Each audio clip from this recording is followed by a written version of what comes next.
الحمد لله نحمده ونستعينه ونستغفره ونعوذ بالله من شرور أنفسنا ومن سيئات أعمالنا ومن يهد الله فلا مضل له ومن يضلل فلا هادي له ونشهد أن لا إله إلا الله وحده لا شريك له ونشهد أن محمدا عبده ورسوله أما بعد فأعوذ بالله من الشيطان الرجيم بسم الله الرحمن الرحيم ذلك الكتاب لا ريب فيه هدى للمتقين۔ محترم حضرات اور عظیم خواتین، یقیناً یہ اللہ تعالیٰ کی طرف سے بہت بڑا شکر، اس کا احسان ہے کہ اللہ تعالیٰ نے یہ عظیم موقع ہم اور آپ کو مرحمت فرمایا کہ اپنے کلام پاک کی تلاوت سننے کی توفیق عطا فرمائی۔ اور یہ قرآن مقدس کیا ہے؟ یہ اللہ تعالیٰ کا کلام ہے۔ قرآن جب انسان پڑھتا ہے تو گویا کہ وہ اپنے رب سے بات کرتا ہے، اپنے رب سے گفتگو کرتا ہے، اپنے رب سے اپنا مدعا رکھتا ہے۔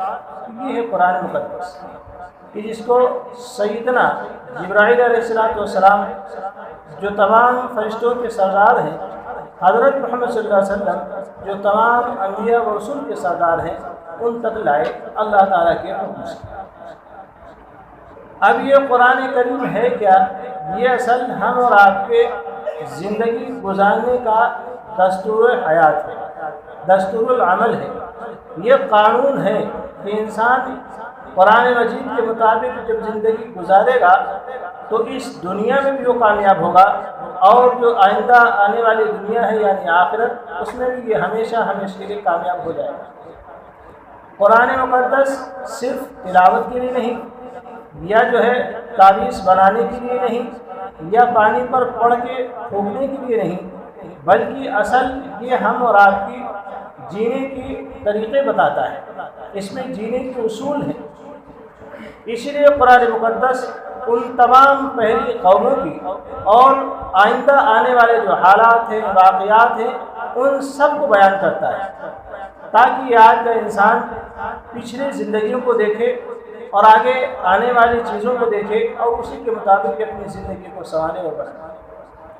یہ اللہ تعالیٰ کا کتنا فضل، اس کا فضل و احسان ہے کہ اللہ تعالیٰ نے ہمیں یہ موقع عطا فرمایا کہ ہمیں حافظ جی کے پیچھے ہم نے قرآن مقدس مکمل سنا۔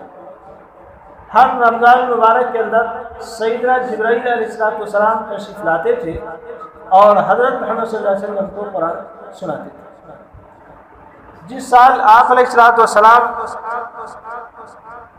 اس جہان سے اللہ رب العزت سے ملنے کے لیے گئے، اس سال 2 مرتبہ جبرائیل علیہ السلام نے قرآن کا دور فرمایا آپ علیہ السلام کے ساتھ۔ تو یہ قرآن کی عظمت ہے۔ تو میری بہنوں اور ماؤں، یہ قرآن کریم صرف سننے کے لیے نہیں ہے، بلکہ اس کے اوپر عمل کرنے کے لیے ہے، اس کی تعلیم حاصل کرنے کے لیے۔ قرآن کے جہاں کچھ آداب ہمارے اوپر ہیں، ان میں سے سب سے پہلا آداب تو یہی ہے کہ قرآن مقدس کو ہم سیکھیں، اور سیکھیں اس طرح جس طرح اس کا سیکھنے کا حق ہے، کہ اس کے الفاظ بھی صحیح ہوں اور تھوڑا بہت ہمیں اس کے معنی اور مطالب بھی آتے ہیں۔ اور دوسرا حق یہ ہے کہ ہم اپنے بچوں کو بھی قرآن کی تعلیم دیں۔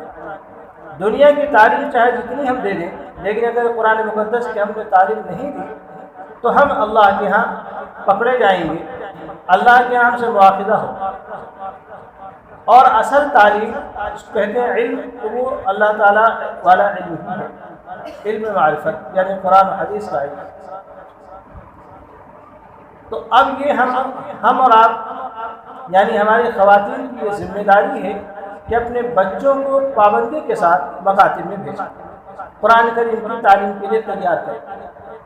جس طریقے سے ہم اپنے بچوں کو اسکول کے لیے سنوارتے ہیں، بناتے ہیں، ان کی پوری فکر کرتے ہیں، ان کے پیچھے اپنا وقت قربان کرتے ہیں، اپنی نیند قربان کرتے ہیں، اپنے جذبات قربان کرتے ہیں، یعنی اگر ہماری کہیں رشتہ داری میں شادی ہے تو ہم دیکھتے ہیں کہ ہمارے بچے کا کہیں پیپر تو نہیں ہے، یا ہمارے بچے کا اسکول کی چھٹی تو نہیں ہے۔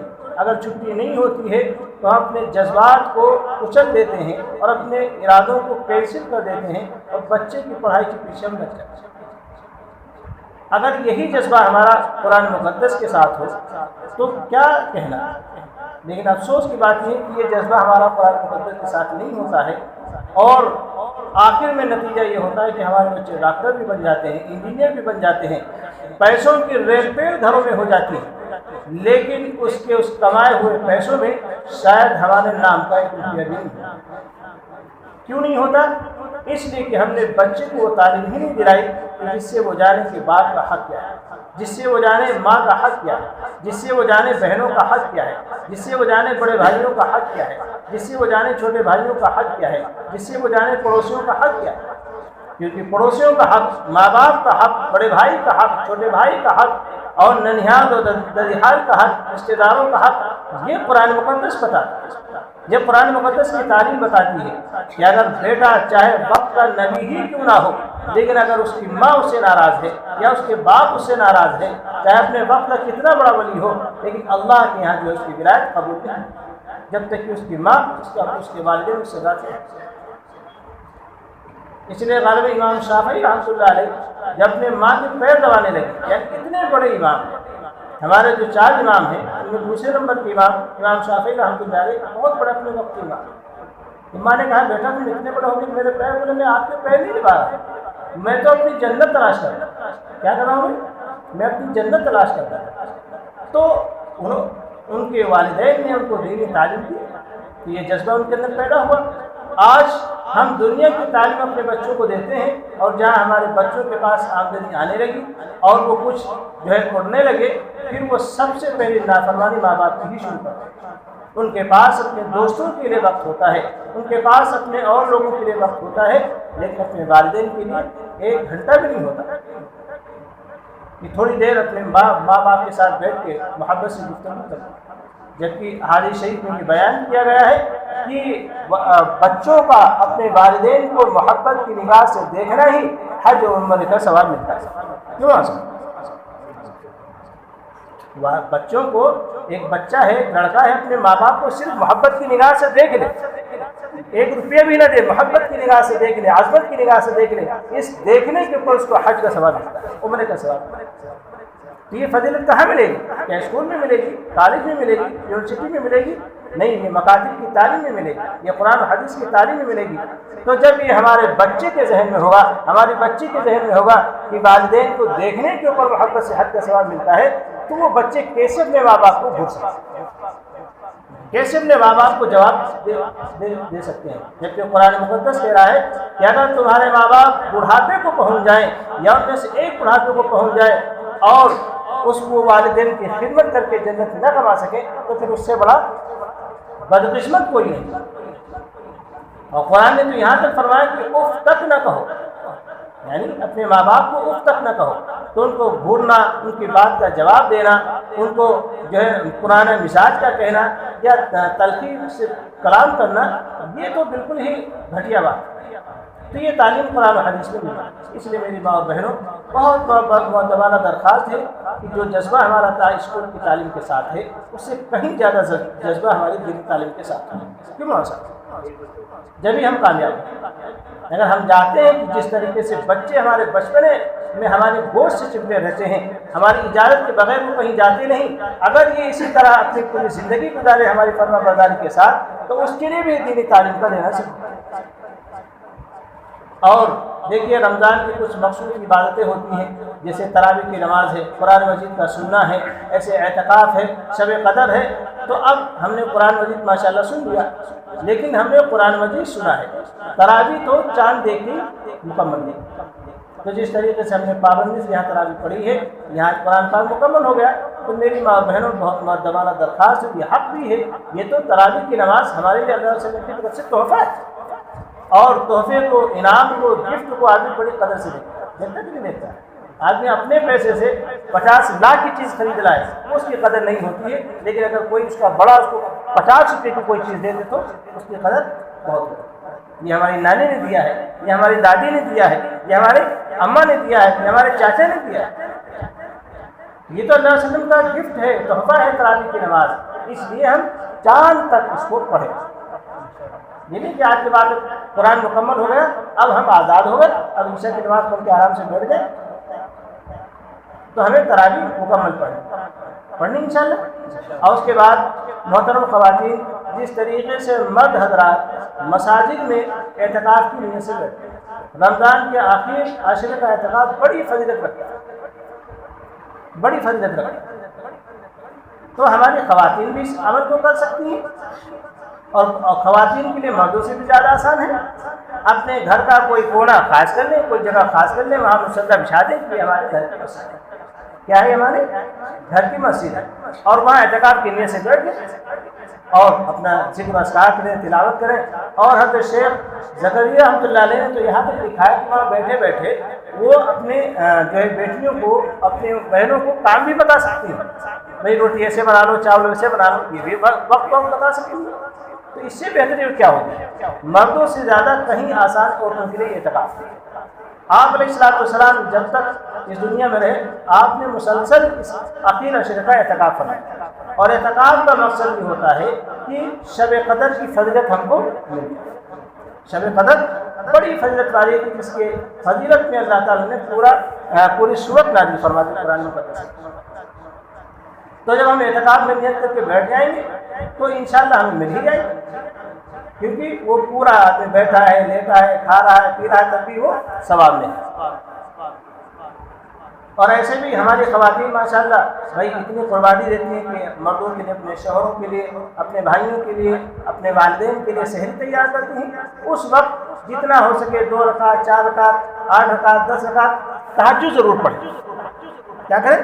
تہجد ضرور پڑھیں۔ یہ صرف خواتین کے لیے نہیں، مردوں کے لیے بھی ہے، سب کے لیے۔ اصل سحری کا مقصد سحری کھانا تو ہے ہی ہے، لیکن اس کے ساتھ رات تک جاگنا بھی ہے، کیونکہ وہ وقت تنہائی کا ہوتا ہے، ٹینشنوں سے بھی دماغ پاک ہوتا ہے، وہ اللہ تعالیٰ کا خصوصی اس وقت کرم ہوتا ہے۔ اس وقت جو بھی اللہ سے مانگیں گے اللہ تعالیٰ کا عطا فرمائے۔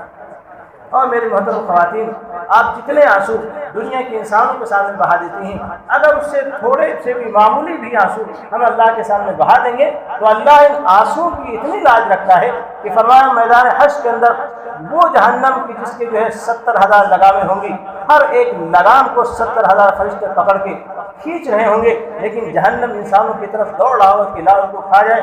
اس وقت اگر کوئی جہنم کی آگ کو بجھا سکتا ہے تو اللہ کے خوف سے آگ سے نکلا ہوا خطرہ کیوں صاحب، وہ جس کو پورے دنیا کے سمندر بھی نہیں بجھا سکتے، اس جہنم کی آگ اگر کوئی بجھا سکتا ہے تو یہ اس آگ سے نکلا ہوا آنسو اللہ کے خوف میں بہا ہو یا اللہ کے شرط ہو۔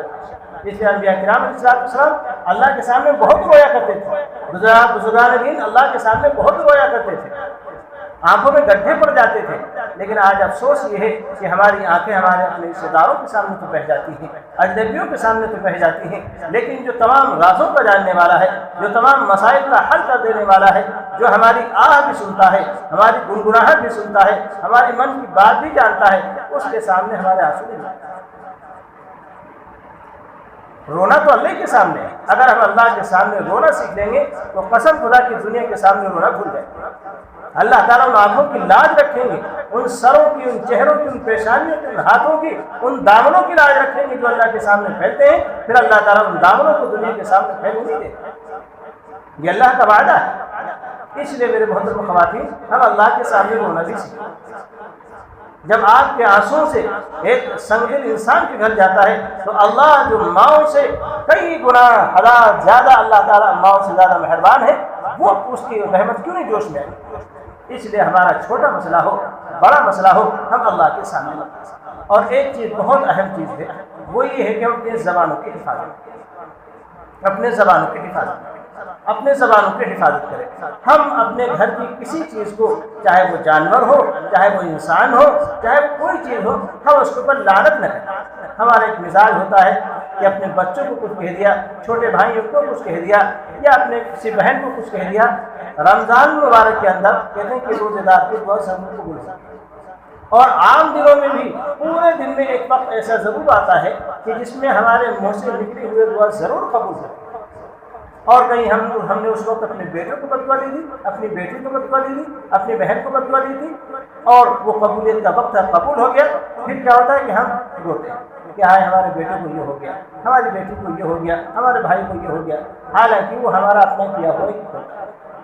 اس لیے اپنے زبان کی بہت حفاظت کریں، اپنی زبان کی بہت حفاظت کریں۔ آپ علیہ وسلم نے فرمایا کہ جو زبان کی حفاظت کا ذمہ لے لے میں اس لیے جنت کی ضمانت دیتا ہوں۔ تو اس لیے اپنی زبان کی حفاظت کریں۔ اور رمضان مبارک کے اندر عورتوں کے لیے تو بہت آسان ہے، ہم مسالہ پیس رہے ہیں، ہم کھانا بنا رہے ہیں، ہم آٹا گوندھ رہے ہیں، ہماری زبان پہ استغفر اللہ ہو، لا الہ الا اللہ ہو، درود شریف کا ورد ہو، ادھر کھانا بھی بن رہا ہے، ادھر میرے لیے جنت میں محلات بھی بن رہے ہیں، میں ادھر جو سالن بھی بن رہا ہے، ادھر جنت میں باغات بھی لگ رہے ہیں۔ کتنا آسان بنتا ہے۔ تو اس لیے ہم ان چیزوں کا رمضان مبارک کے اندر بھی خیال رکھیں اور آئندہ دنوں میں بھی خیال کریں گے انشاءاللہ، اور نمازوں کی پابندی کریں، اور جو ہے اپنے شوہروں کی اور اپنے بھائیوں کی فرما برداری کریں، اطاعت گزاری کریں، اور اپنے دل کو بڑا کر کے رشتہ داروں کو ہم معاف کرتے رہیں،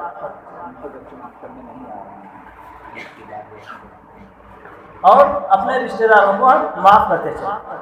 رشتہ داری کا جوڑنا اتنا بڑا عمل ہے کہ کل قیامت کے دن ایک آدمی کا یا کہہ لو عورت کا جنت میں جانے کا فیصلہ ہو گیا ہوگا، وہ جنت میں جا رہا ہوگا، لیکن یہ رشتہ داری کو اللہ تعالیٰ شکل دیں گے، جس طریقے سے ہم اور آپ کی شکل ہے، یا جیسی اللہ تعالیٰ شکل دے، یہ جا کر کے اس کو دامن پکڑ لے گی اور اللہ کے سامنے لے کے جائے گی کہ اللہ آپ نے اس کو کیسے جنت میں بھیج دیا، اس نے دنیا میں مجھے توڑا۔ اب وہ رشتہ داری اگر چاہے گی تو اس کو معاف کر دے گی، تو اس لیے رشتہ داری کا جوڑنا بہت ضروری ہے۔ زیادہ تر رشتہ داریاں ہماری خواتین کی بنیاد پر ٹوٹتی ہیں، ذرا سی بات پر ہم اپنے جو ہے سینوں میں ان کو پال لیتے ہیں کہ فلاں دادی نے ہم کو یہ کہا تھا، ساس نے ہم کو یہ کہا تھا، بہن نے ہم کو یہ کہا تھا، پھوپھی نے ہم کو یہ کہا تھا، ارے ہم کے گھر کیوں جائے؟